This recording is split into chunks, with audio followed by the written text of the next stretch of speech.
Gilberto Ramirez and Sullivan Barrera, that's the main event. It's been a while since a lot of us have seen Ramirez in action, and unless you bought the pay-per-view for his last fight last December, which I did, the last time he was seen was on ESPN in April 2019. What was the last pay-per-view you didn't buy, Lee? Yeah, really. Good question. Good question. I don't remember. I wish I could have all the money that Lee Grove spends on pay-per-views, because unlike somebody I know, Lee doesn't cheat, man. You don't go to those streaming. You really order the damn things, don't you? I do order the things, but it's a business write-off too. You know, I can write off on my taxes. Just like Sweetie's boxing rug, the price of a pay-per-view. Yes, indeed. $79.95, baby. But go ahead, keep going, Lee. It's interesting that he's fighting Sullivan Barrera, because this is another comparison fight, because Barrera fought two of the current light heavyweight champions. He beat Joe Smith by decision, and he was stopped in the final round against Dimitri Bivol. So if he has an impressive performance here against Sullivan Barrera, that could, give him the storyline that he needs to get a title shot pretty quickly.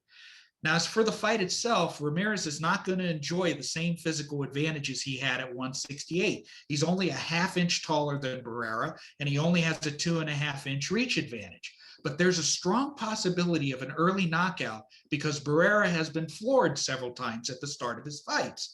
But I believe Ramirez will use his skills to shake off the rust, score his points, and then get the TKO in the middle and late stages of the fight.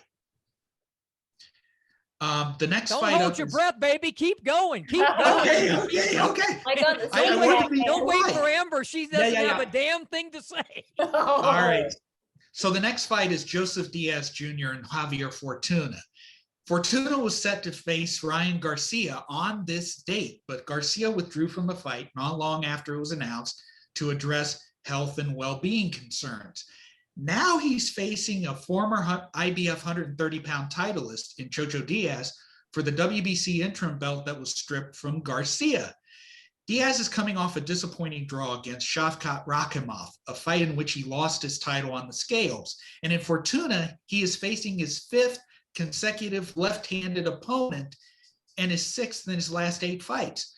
Meanwhile, Fortuna's been on a roll. He has won 3 straight, the last 2 by knockout, and he's looked good.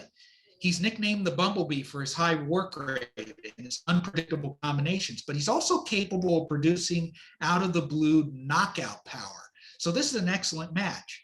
I believe Diaz will be more comfortable at 135, and statistically speaking, he's performed well against his fellow left-handers. So I'm predicting Jojo will win a hard-fought decision. He'll probably come on strong in the final rounds.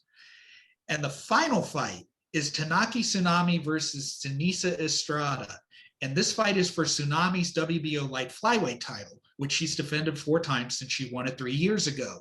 She's fresh off a points win over Shione Ogata in April, her first fight in 16 months. So she'll be battle ready for Estrada, who is the reigning WBA minimum weight champion, 105.